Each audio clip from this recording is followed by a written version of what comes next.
Hello, friends. This is the AlphaList podcast. I am your host, Toby. The goal of the AlphaList podcast is to empower CTOs with the info and insight they need to make the best decisions for their company. We do this by hosting top thought leaders and picking their brains for insights into technical leadership and tech trends. If you believe in the power of accumulated knowledge to accelerate growth, make sure to subscribe to this podcast. Plus, if you're an experienced CTO, you will love the discussion happening in our Slack space where over 600 CTOs are sharing insights, or visit one of our events. Just go to alphalist.com to apply.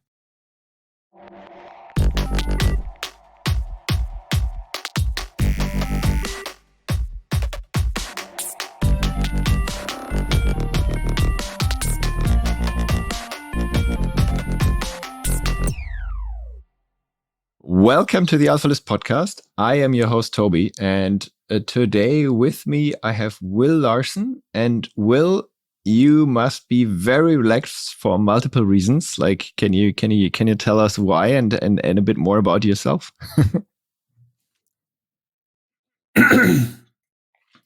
Hey, Toby. So I don't know if I'm that relaxed. So I guess theoretically I'd be relaxed because I'm not like in a full-time job. I recently finished my time at Calm.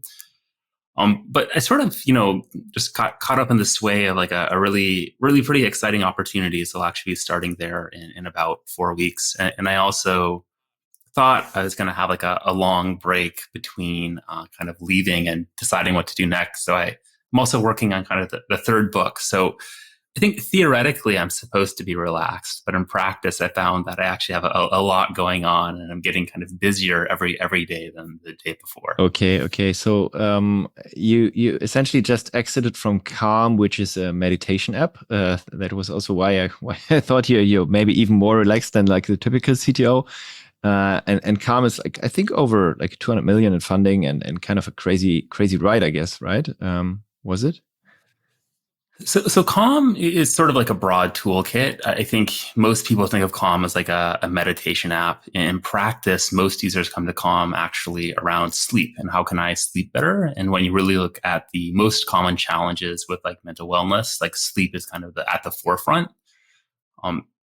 Maybe 1 in 5 people, wants to have a meditation habit. But like everyone sleeps every night. And some people, a lot of people sleep pretty poorly. Yeah. So Calm is really focused on both of those. Yeah. You will find me in your database as well. So I tried it once exactly for that reason. So And I think to your point about the fundraising, I think Calm's raised a little bit less than you described, like a little bit over 100 million, not at 2 though. I think really a pretty capital efficient business. I think surprisingly effective reach and growth considering the amount of capital they've raised, looking at like the before 2022 when funding was easy and kind of the revenue multiples were high. I think obviously we're in a totally new world in 2023 now. Mm-hmm. And you write books, right? So I've written 2 books. I wrote my first one in 2019 with Stripe Press, An Elegant Puzzle. Then I did my second one in 2021. And working on a third now with O'Reilly, which I'm super excited about, and haven't shared a whole lot about that one yet. We'll have some more details coming over the next few months. But I think a great way to share what you've learned, but I think an underrated and powerful way to learn yourself, to just be forced to write down kind of your perspectives and everything you've like worked through over the past few years. Yeah. Which you do in your books and your blog, right? But yeah, there's a lot of connection between the blog and the books. I think the blog is almost like a drafting environment, and I think some people worry a lot about writing consistently good stuff. I just worry about taking down my thoughts and getting them out there. And then when I come to write the next book, I look at all these things I've put together and, maybe 1 out of 10 is really good. 9 out of 10 is kind of like, not quite as good, but you can just see like what I've been thinking over a given year or a given, like job or whatnot. Okay, maybe we start a little earlier. So I typically ask all my guests for their nerd path, like how they got into computing, why they like machines, why they like maybe not only machines but also like human interaction, and what they like about it. And maybe we start with you. Like, when did you get into computing and why?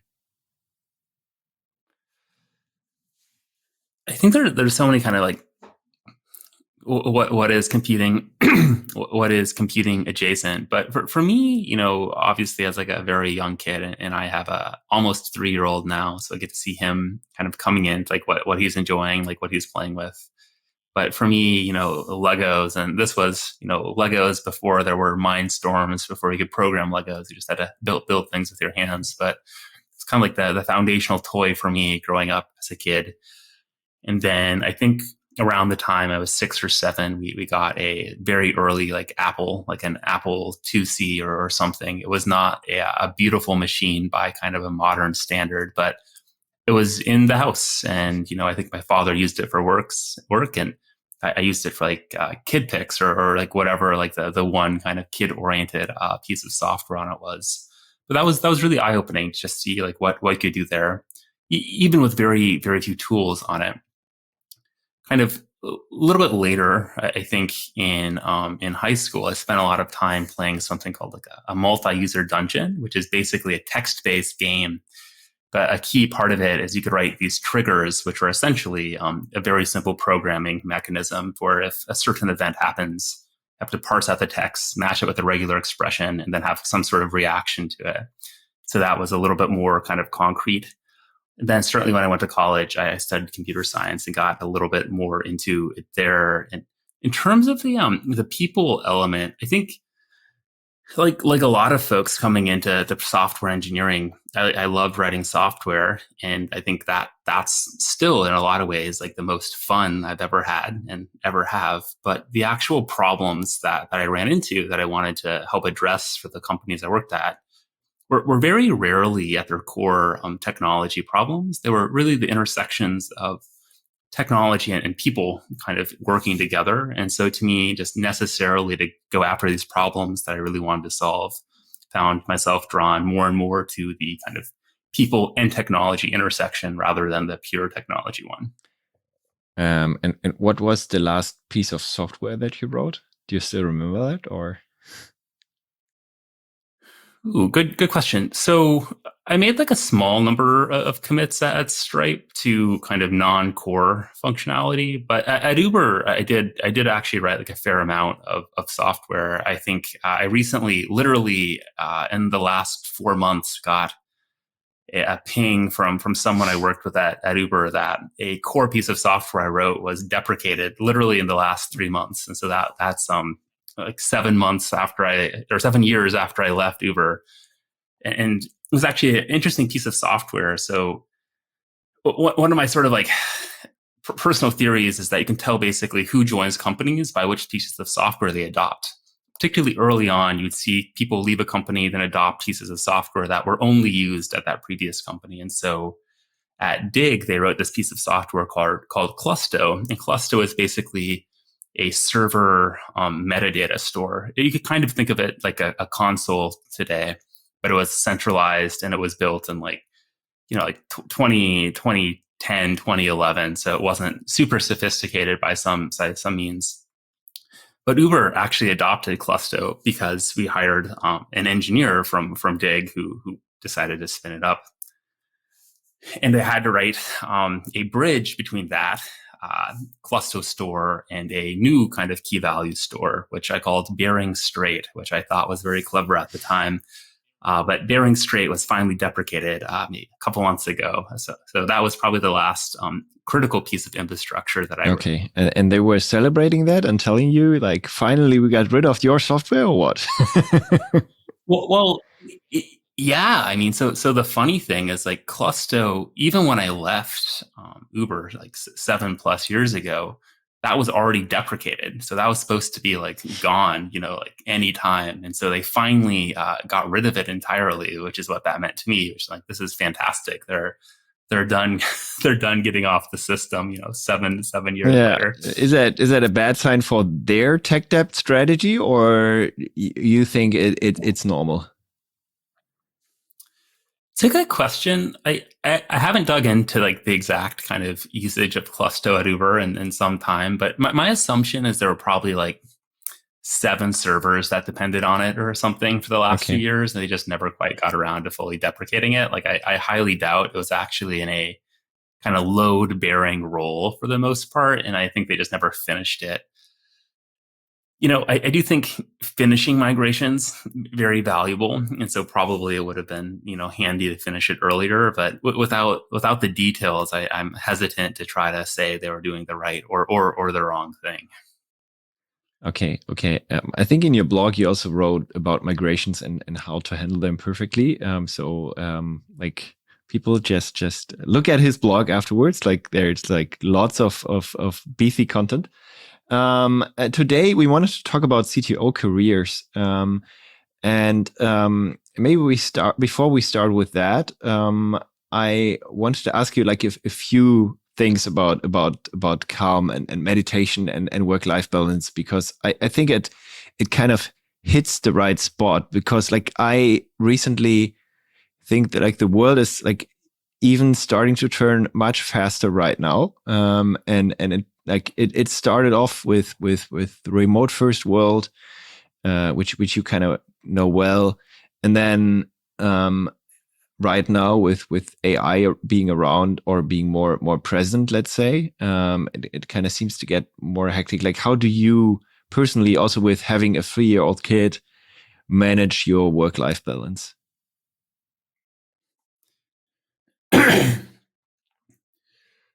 So first, I think that the real thing that has changed our lives is like personal phones and having the phone on us at all times.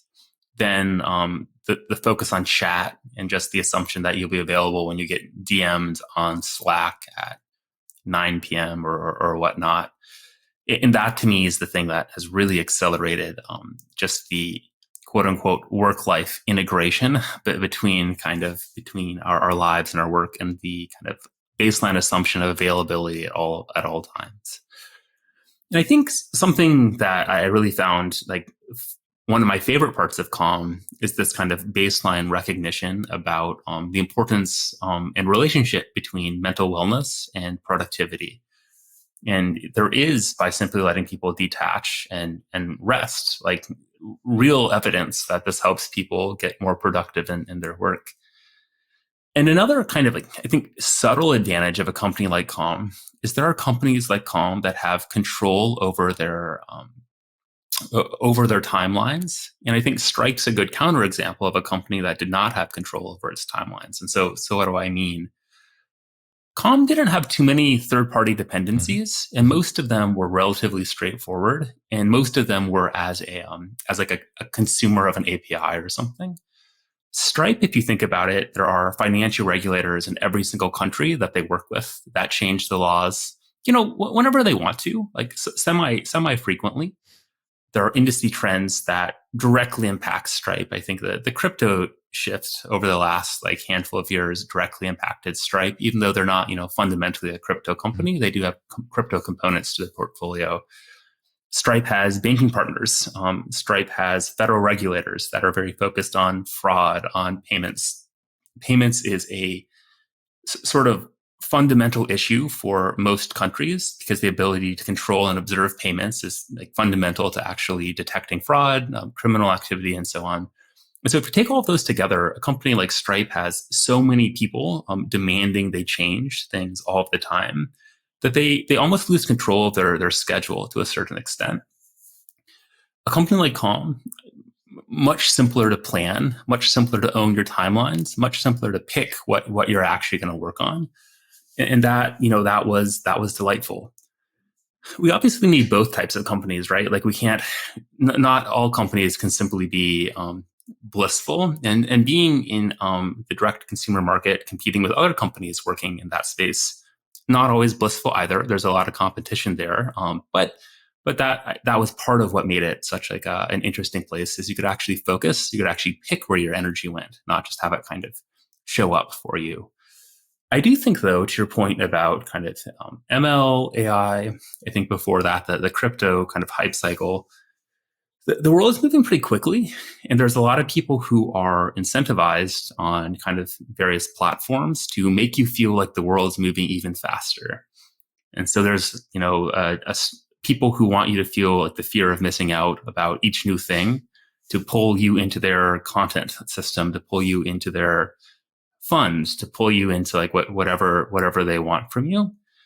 It can be hard to tell what's real, because there are also people who are trying to convince you not to care, to pull you into their kind of content universe, to their fund. And so there's a lot of people competing for your attention. And I think, to me, what I've really worked on is first improving my information diet, where I spend a lot less time on social media. Mm-hmm. I spend relatively not active on most sorts of social media. I do post my content there. I do engage a bit. I do read a bit of what other people put in, but I try not to engage a whole lot. I try not to get my identity or kind of my self-worth caught up in these platforms, because these platforms are ultimately like not that healthy for us. And to me, that just in general of kind of recognizing the hype cycle, people's incentives in it, it's not real. I mean, they're talking about things that are real, like the ML kind of infrastructure that's coming online. That's real. But the way people are engaging with it on social media, etc., that's not real. That's just people engaging with it with kind of various sets of incentives they have to kind of get excited, to get other people excited, to get people angry, to get people mad. And I try not to worry about that too much, because I don't think it's actually about helping us. I think it's about engaging us to get people to consume other people's content. So that being said, ignoring this kind of like influencer kind of aspect of social media, is technology actually speeding up? And that, to me, is kind of the underlying question that I've been thinking about. And I would say the last 3 or 4 years have been just incredibly dense with change. And so there's the shift to remote work, which is like potentially coming back a little bit, but the pandemic has really driven people out of the office and out of kind of the core tech centers. As I was talking with companies a little bit in the search that I was doing recently for my next role, people who are not in core hubs, at least this is a US market specific point of view, but people outside of San Francisco and New York are finding fewer roles than they did 2 years ago for executive roles. So people are really getting kind of pulled back into the historical hubs. So this doesn't fit the narrative, right? Like the narrative is like work from anywhere. You can get the jobs you want at any place, but the narrative and then reality are kind of at odds a little bit. But it's not just the pandemic, right? It's not just remote work. The funding environment has radically changed in the last 18 months, where getting Series B's fundraisers has been incredibly challenging recently relative to a couple of years ago. The AI, the crypto. So there is a ton of stuff changing. And I think, to me, the key thing as like a technical leader is just keeping both ideas alive in your head, that maybe this is really, really important. And we can't just ignore things because it might be hype. And then it's probably hype. So just remembering both is, I think, the most important thing for us as technical leaders to keep in mind. But sometimes like hype is also there for a reason, right? I mean, with GPT, like really showing its real face recently. I mean, it's there for a while already, right? And it was kind of always there, and kind of not very exciting for people. But then finally having it like an interface and also like a few more ideas coming to reality, it kind of is showing its real face. And yeah, for me, it's like exciting, a bit scary. What really like AI can do, and it was always clear like that this happens in long term, but now it's really like kind of there was this tipping point, right? So my personal hypothesis is that the impact of AI in the very near future will be a little bit less extreme than people think. So my belief is that the biggest opportunity for these sorts of tools is to make internal operations at companies significantly more efficient. And so kind of an unstated reality of most companies is that most technology companies, most modern technology companies, is that you have this piece of technology, and then you say like it's done by this amazing piece of technology, but behind that, like behind like the thin wall is a team of like 1,000 or 10,000 humans doing much of the quote unquote technology's work for it. And so I think this next step in AI should make it easier and cheaper to do a lot of the work that's been actually secretly handed off to humans to do without acknowledging them. But the funding cycle we're just coming out of was so free with money that most of the companies that needed that number of people to actually run their product could have gotten sufficient funding to hire them. Mm-hmm. So theoretically, if there were opportunities that weren't possible because the cost of running them was too high, most of those would have gotten funded anyway. It's sort of my like working hypothesis in the last environment. Certainly today, they wouldn't be funded. But that's like my theory that the ideas would have been tested anyway, just at like great capital expense. We'll find out if that's true or not. And I do think there will be new ideas, but I'm not sure we've seen the new ones. But I think a little bit like WASM and like the move to kind of like more powerful applications in the browser. You see like Figma. Like Figma took advantage of that, but you don't see a ton of other things that really took advantage of kind of WASM, like the fast kind of browser. Yeah. I think the AI will be a bit of the same. Yeah, but well, I don't know if I agree, because like right now, like every single company is thinking about like how to apply it, right? That wasn't the case with WASM, right?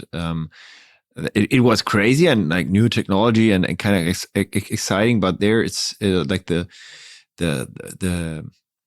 application now gets so easy that this will really change things. But I think for good. Like I'm like thinking about it in a very positive way.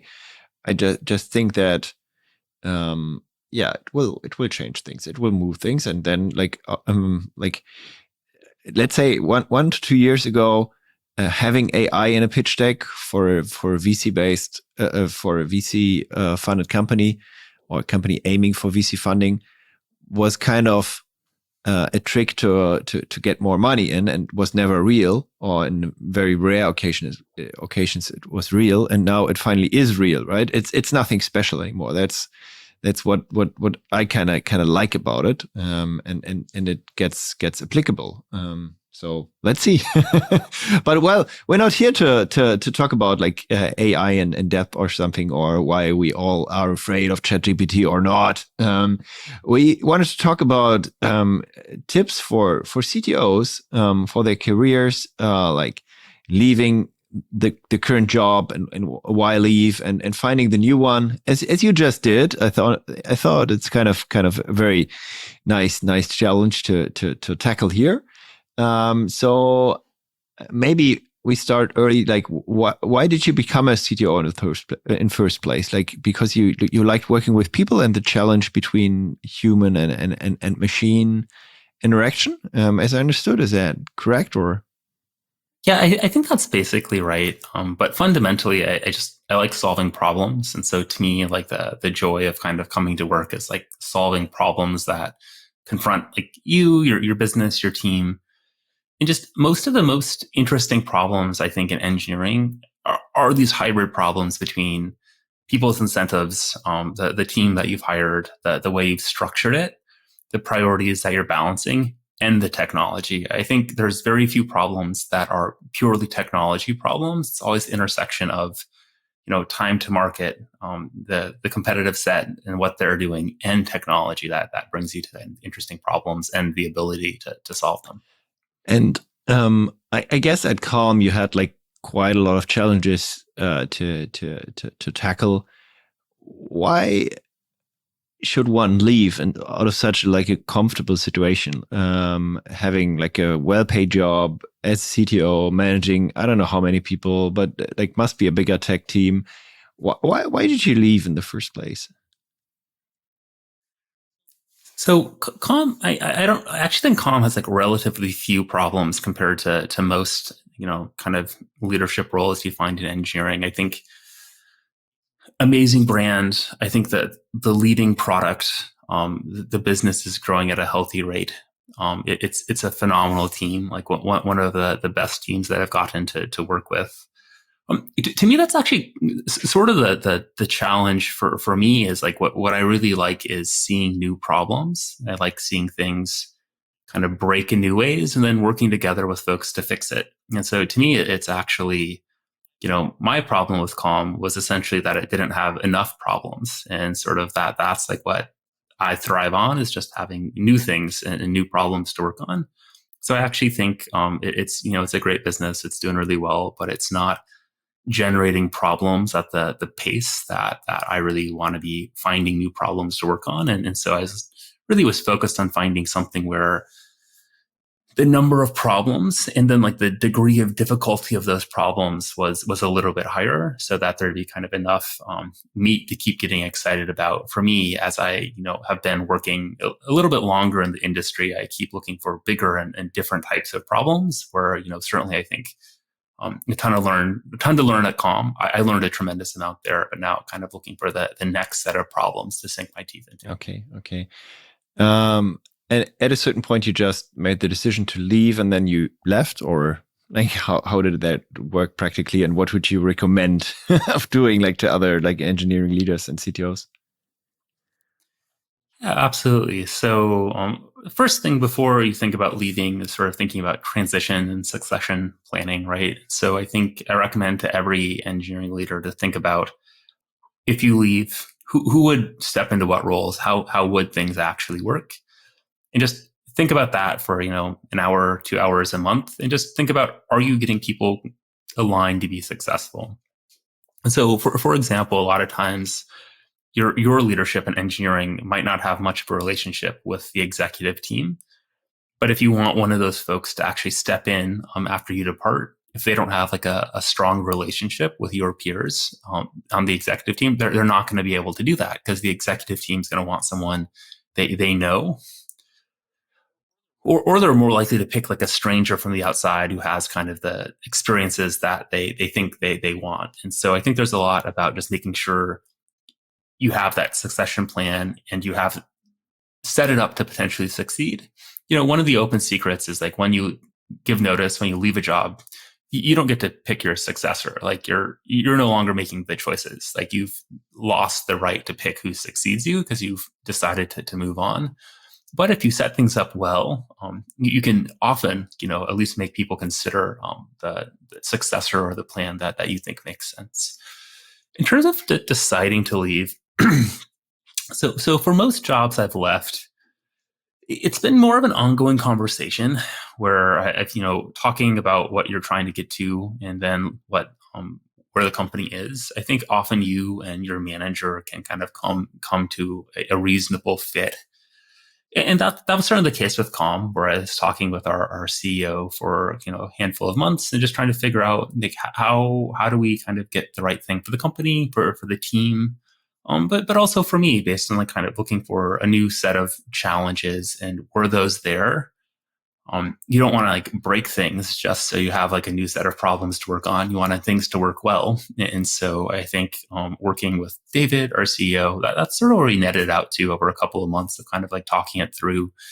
But it was like very, very incremental, very kind of thoughtful partnership on getting to the decision there together. And I think, to me, really, recent blog post on this topic, handful of questions for folks to think about. It's, has your rate of learning decreased, or do you feel de-energized? Do you feel like it would be more damaging to leave later than now?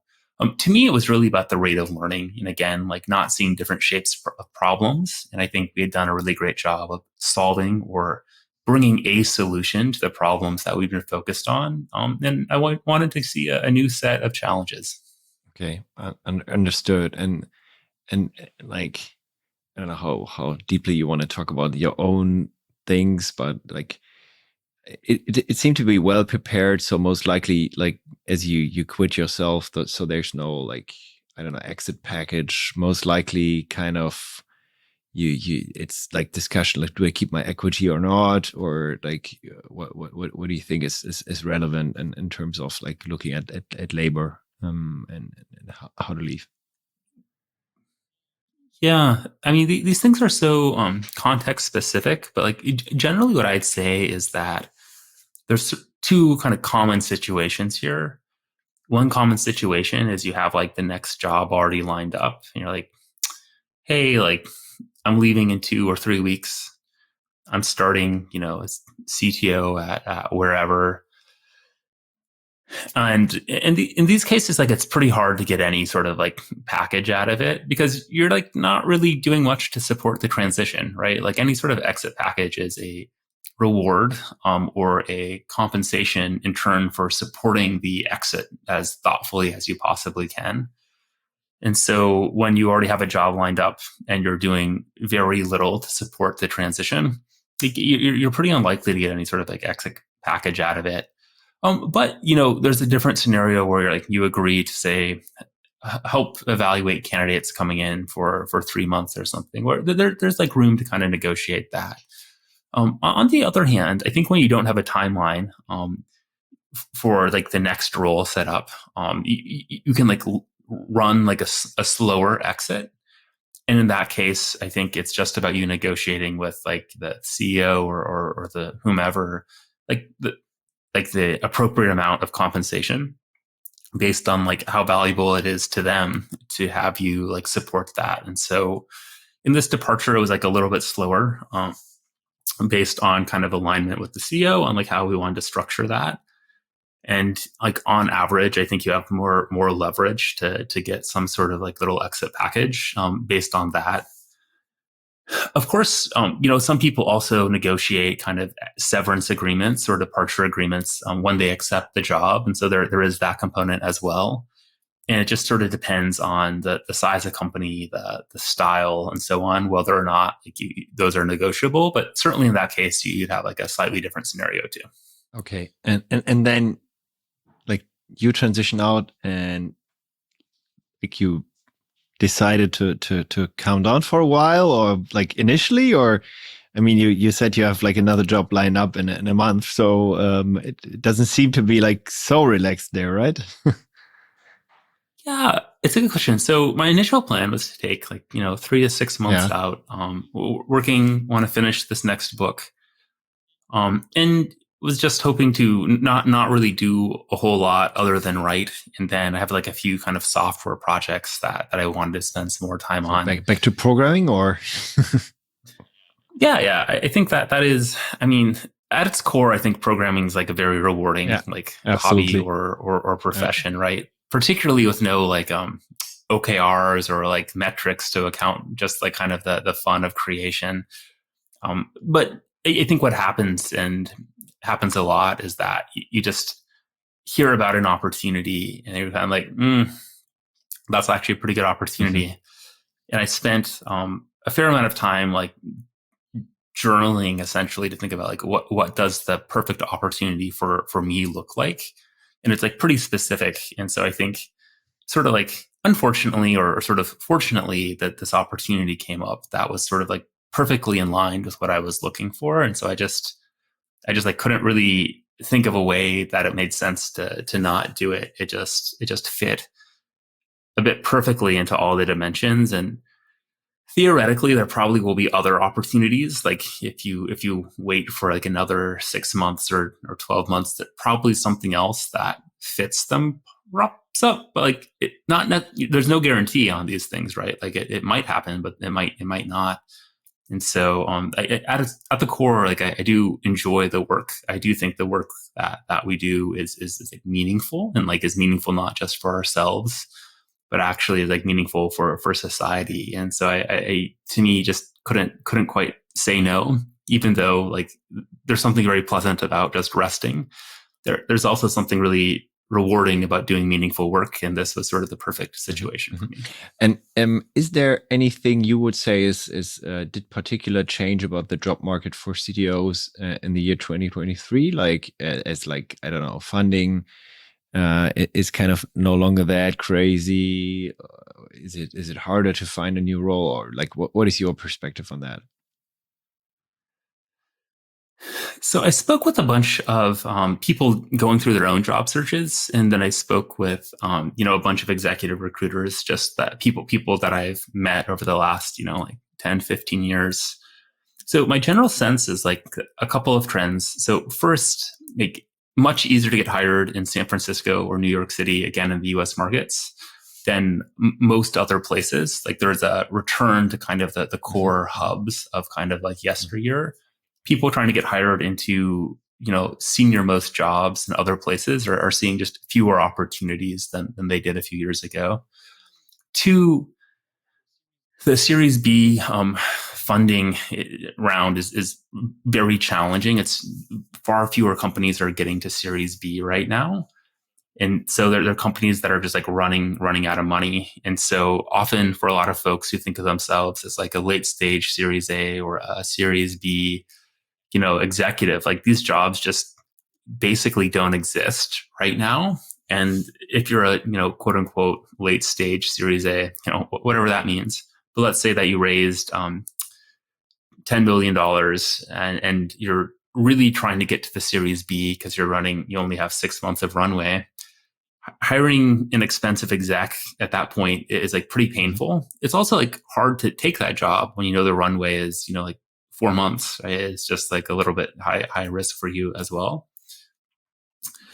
And so you get more altogether, equity it's just then, like a slow market. Like, is it the case, or better salary, or what? Well, better salary is not good, right? Desperate people will kind of give you anything you ask for, but it won't necessarily help you or help them. And the problem is they could still just not exist in 6 months if they don't get the funding, or exist but at a greatly reduced scope where they're effectively like a seed company again from like a size and like staffing perspective, in which case you're probably not the right CTO for them. If you thought they were the right CTO for them at like 50 engineers, you're probably not the right CTO for them at like 4 engineers. It's just like a very different kind of skill set. But yeah, it's a slow market out there is I think the biggest thing I'd say. I think people who have a job they feel good at aren't looking for as many things. There aren't as many things to find. And that's true on also kind of the later stages where there's just a lot of companies that are just kind of taking it slow at this point. And particularly those that depended on funding to drive growth. They just aren't able to see the same growth numbers right now. So again, layoffs, a little bit less focus on hiring senior talent. And your next gig, is it like in which stage is it? I won't go into too much detail on the next one. I'll kind of share more once I've started. But it's a little bit later. It's not like a super early one by any means. Okay. So no longer dependent on funding rounds, most likely. So looking forward to that. And then I guess at that stage, it's just normal, right? Like normal salary negotiations, normal equity negotiations, stuff like that, or like is it just what you've been used to before, or? I think so I think the biggest change in kind of later stage companies is I think there are more and more different equity vehicles that are used. And so as some of these companies are remaining private for 10, 11, 12 years, they just end up in like really complicated spots with expiring options, expiring restricted stock units. Are they offering double trigger RSUs, single trigger RSUs? There's just like so many different pieces that I think to me, the complexity of particularly senior roles at companies that are not new but are still private is how do you actually maximize your opportunity to see any of your equity? And so without sharing any insider knowledge, you can look at like Stripe recently did like a $6 billion or a $6.5 billion funding round. And what they've stated publicly is that is focused on paying taxes for their employees to allow them to exercise or to sell or whatnot some of their options. And there are more companies beyond Stripe who are kind of dealing with this dimension right now. It's not as many people who are getting written about it at that size as Stripe, but it's just pretty complex, and you have to like think through a lot of scenarios about like where the company you join will be at various moments, and are they likely to go public in a world where relatively few companies are going public until the gates open again, as people will say. But who knows what that means until you actually see it. It could be next year, could be 3 years from now. Yeah, I mean, some companies also start offering like a private market for their own shares, right? So they offer you like share buyback if you want to leave or stuff like that. So absolutely, and this is where it gets complicated. So, for example, thinking through 3 different scenarios. So many companies, particularly those that are like, say, a Series B or before, will offer you stock options. And so you join and you have options. And so options are pretty easy to do with a tender offer, to your point, where you could have a private secondary tender offer or let people sell. This is somewhat common for companies that have been around for a while. Then they typically hit a valuation where it's just not plausible for their employees to exercise the option. So let's say they hit $10 billion valuation. All of a sudden, as a senior engineer coming in with a $600,000 equity grant over 4 years. But if you wanted to exercise that, you'd have to find, a couple $100,000, maybe $600,000 to exercise it, depending on the details of the 409A and so on. And then you get taxed on it if it had grown in value since then. So either you have to like pay a ton of money to exercise it if you exercise it at the 409A that when you join, or it's cheaper to exercise, but it's grown, and then you get taxed on the growth. These are not really plausible for most employees. I mean, they're not plausible for most people. And so many companies move to restricted stock units, which don't have that. It's basically you get them as if they were income. They get taxed as income whenever they have these 2 triggers. So double trigger RSUs, there's a vesting component on duration, and there's like a liquidity event component. But you can't make RSUs. Double trigger RSUs can only be sold if there's a liquidity event. And so you look at, and they expire in 7 years. So there's many companies out there who have this problem. That is like why Stripe had to raise so much money, where either you let the RSUs expire and your employees or ex-employees are upset, or you have to raise enough money to convert them from double trigger to single trigger, which means you'll get taxed on all of those immediately, which is pretty painful, particularly for a company with a valuation like Stripe's. So you see more companies that are converting to single trigger if they've been private for 10 plus years and are doing pretty well. But there's a ton of tax complications there. So I do think in the US market anyway, figuring out how you're going to actually get access to your equity in these different scenarios is the hardest part of the negotiation. So understanding what makes sense for you, or so how do you know if like the domain of your new company is gonna suit you well? Like I think you mentioned that you're writing like some sort of a longer text, I guess, around what suits you and what is good for you. Is that the only thing you do, or like how deep do you go into the guts of your next job before you start or before you accept it? So to me, I think there's like kind of 2 core components of digging into the company. And there's like, how do the teams work? What are the actual kind of like experiences you get interacting with the people? Like, are these going to be people you enjoy working with? And these are kind of the organizational domain of the work you're going to do. And kind of like, what are the friction points? Like, there's always functions that are upset with each other to some extent, or not working together as well as they could be.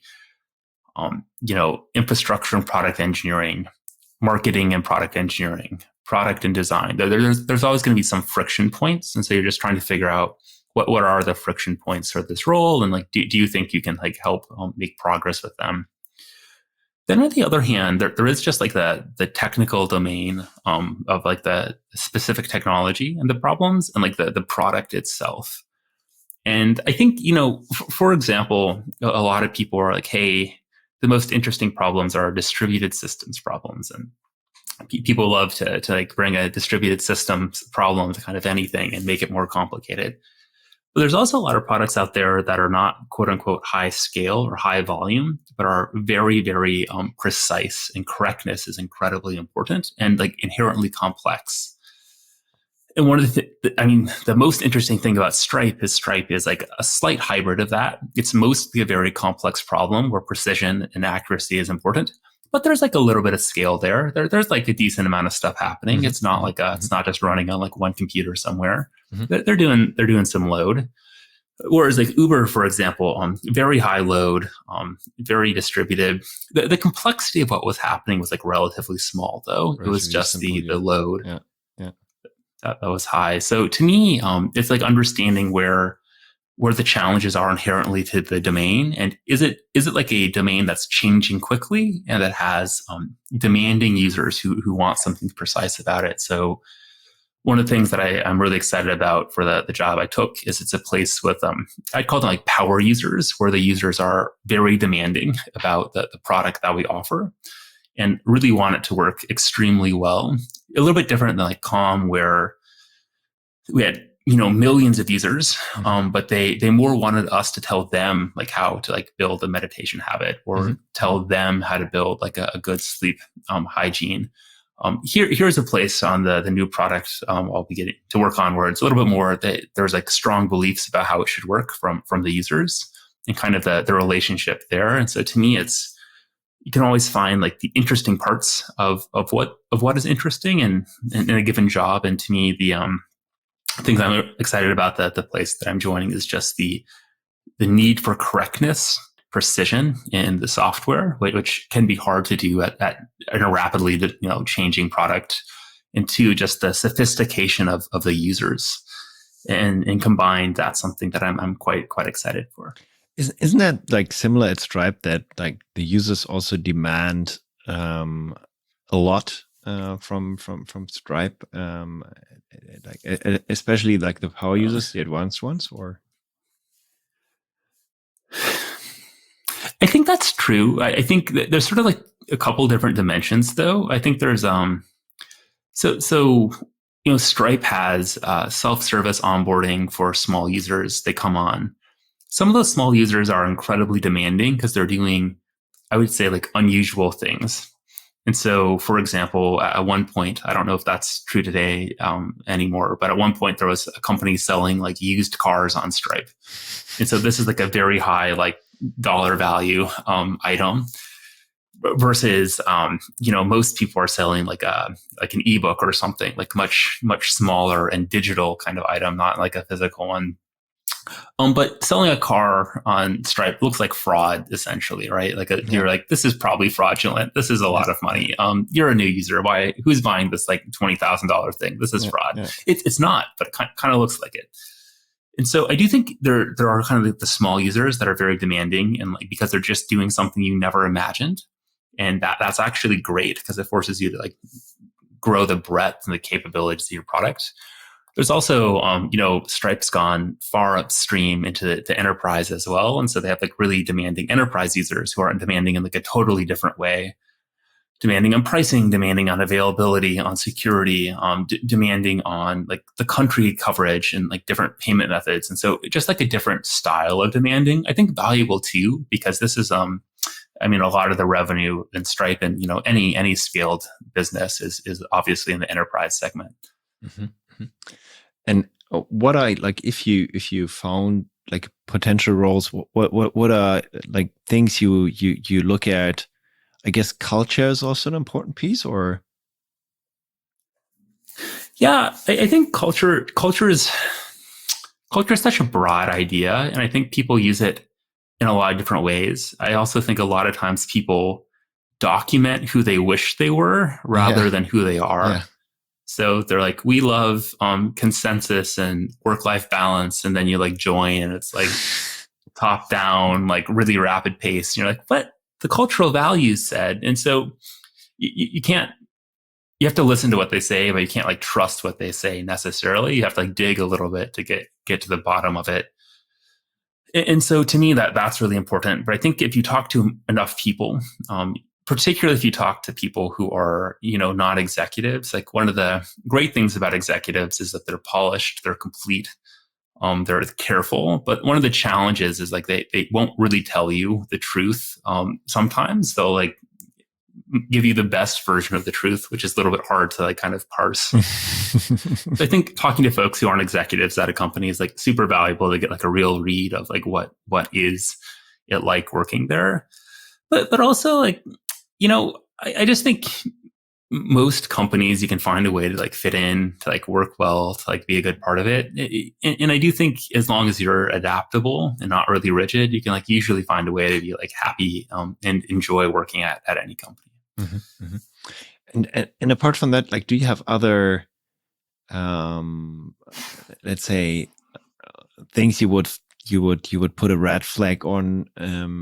Typically, you kind of are very sensitive about if you join a new job or a new company. I think so whenever you hire an executive, there's usually something wrong. And so like when you talk to people who have never gotten hired as an executive, they're often like, hey, but like here's this thing that seems wrong about the job. And you're like, that's why they're hiring someone to do the job, right? Like if something wasn't going wrong, they probably wouldn't be hiring an executive. So there's always going to be some mess, right? And I think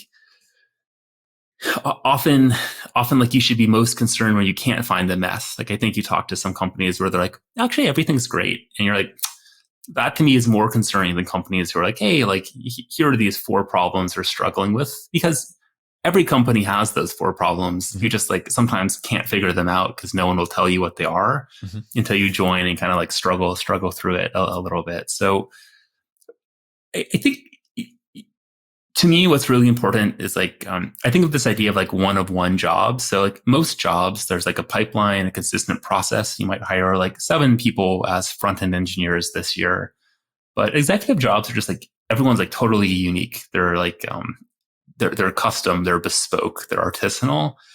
And so you just have to like figure out whether it's the right set of like problems and opportunities for you. I don't think you can totally generalize on these. And I don't even have any like great framework for deciding if the job's perfect for you. Because I think depending on where you are in your career, what's important for you, you might want like really radically different things. But to me, it's try to just understand what's like really on tap for you and try to think about if this job went really well, does it get you in a place where you can do the next thing you want to do really well, like 6 years from now, that you'll be excited about. So to me, that's the most important thing for me as someone who's still looking for like ongoing growth in their career. I also think there's people who I think are really talented who are just looking to go do a job well, and they don't really care about having more career opportunity on the other side of it. They just want to go do good work, and that's what's important to them. And that's fine too. You just have to like know yourself and what you're really focused on. Cool. Thanks a lot. So we slowly have to come to the end, and I still have. I mean, we spoke a bit about AI and things and the stress of the world of today. But what like if you look a bit into the future, I don't know if you can. What do you think are the biggest challenges ahead? You see CTOs facing in the next 5 to 10 years going forward? So one of my like kind of controversial views is that I think the world we are in with highly compensated engineers is and engineering leadership is not necessarily permanent. I think there's like our profession is like pretty new, but there's a lot of factors that I think will make this profession smaller and perhaps like not as highly compensated as it is today. And I think just like if you look at doctors or lawyers, I think doctors and lawyers are relatively not compensated as well today as they were 30 years ago. There's just a lot of forces that have made, I think, that the jobs less lucrative, but also potentially like less rewarding in some ways as well. And I think technology has had a lot to do with that for certain. Mm-hmm.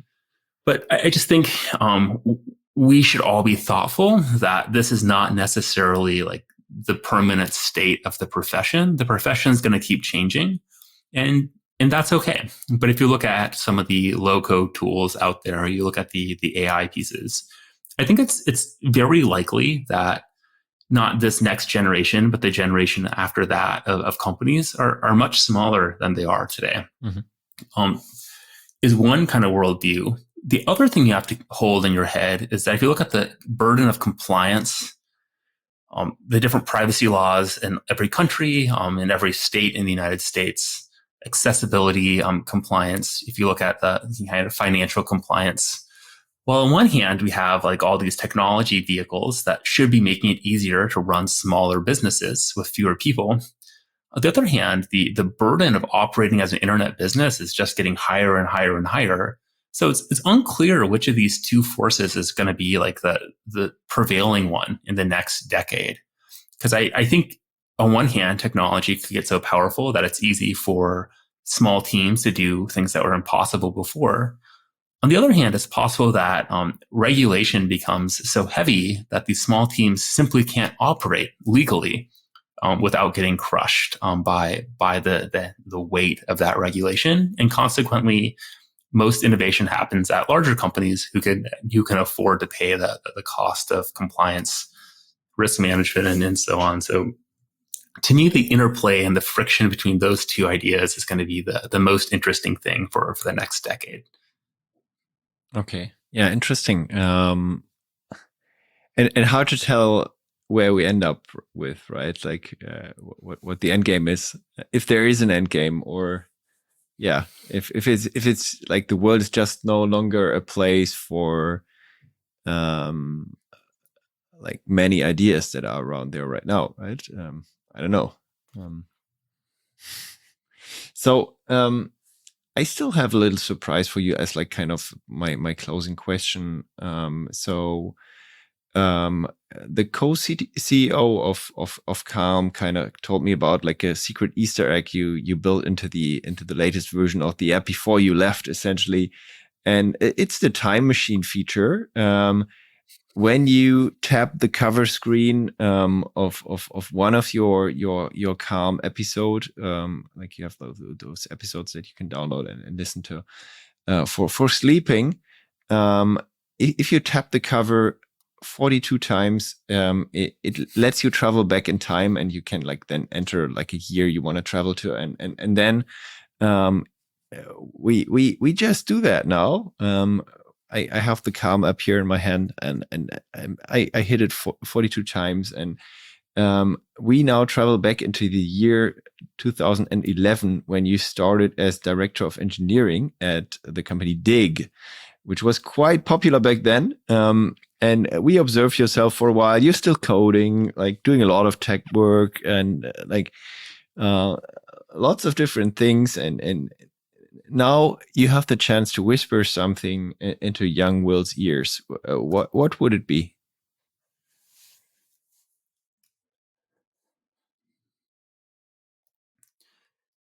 So I'd say like at my core, I'm not someone who like worries too much about optimizing the past, right? Like I think what I've done over the last like decade is still work I'm proud of, and I think I learned what I learned the way that I learned it. Like I don't know if I could have skipped learning most of these lessons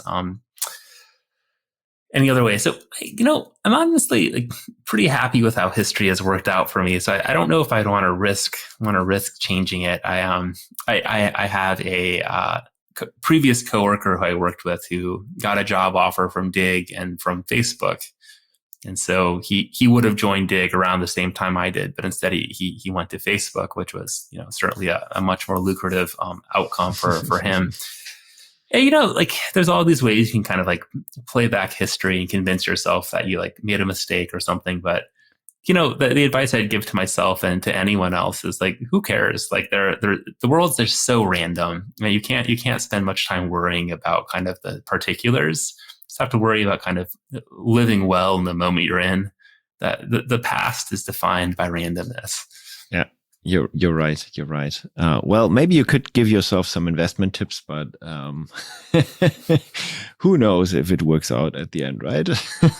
So, Will, was really fun talking to you, and I got a bunch of very cool tips from you.